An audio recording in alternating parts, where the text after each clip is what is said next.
Every year in sub-Saharan Africa, 200,000 mothers die from complications of pregnancy and childbirth.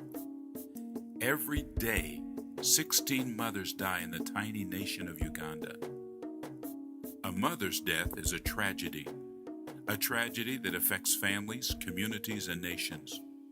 What makes the tragedy even more severe is that many of these deaths are preventable.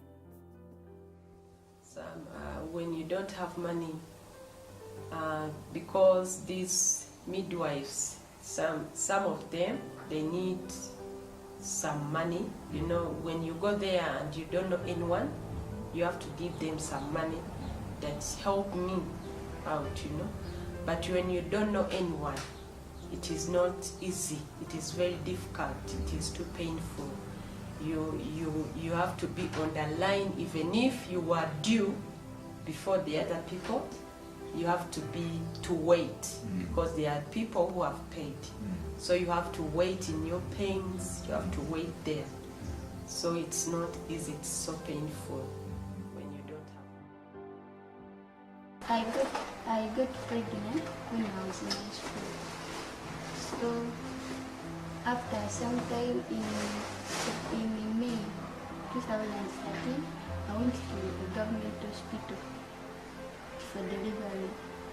So after the doctors told me you will not be able to, so you have to go to the theater to be operated. Then I moved up to the theater when I'm normal. So when I reached the theater, first the doctor, then they did the process, they operated me. When I went out of the theater to the ward, I could no longer move.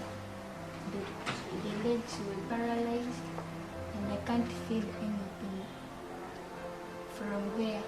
Then we spent some time in the hospital, like 2 weeks, and we went back Poor home. health care for pregnant women is caused by many factors: the lack of qualified or caring midwives and doctors, the frequent shortage of essential drugs, lack of emergency obstetric care services. But the greatest is negligence, deadly negligence. Doctors are not there. They're just on call. Yes, it is just if a midwife is on duty, you know, that is when you get them there. But a doctor, no, I haven't. Okay, in my experience, I haven't seen the doctors there. They just come when they are needed. Or if the midwife cannot handle, that is when she will call the doctor and be like, you know, this is an emergency that I cannot handle. It's a complicated case I cannot handle. That is when the doctor comes in. Yes. One grieving husband who lost his wife in childbirth due to neglect said, "Pregnancy is not a disease, but in Africa, we treat it like it is." 1 in 10 babies die.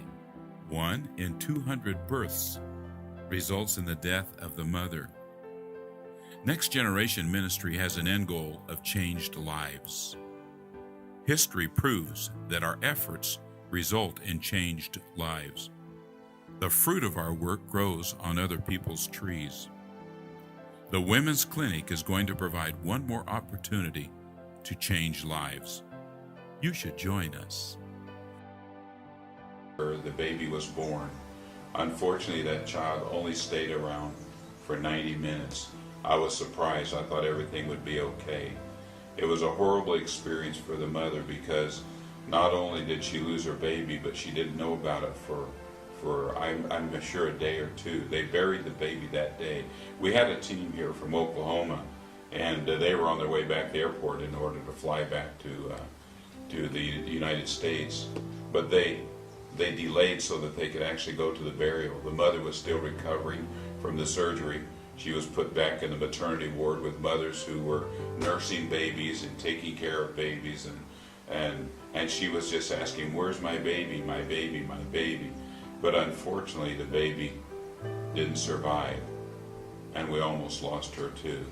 It was just another affirmation to us that we really needed to do something to help the mothers of Uganda. They get such poor care when they're pregnant, when they're delivering, even after delivery. And so we want to provide an alternative for these ladies so that they can have quality health care, international standard health care, and cared for by people who are compassionate, who love what they're doing, giving life to newborns, and who will treat them with superb dignity. That's our passion, and we just pray to God that it will become a reality.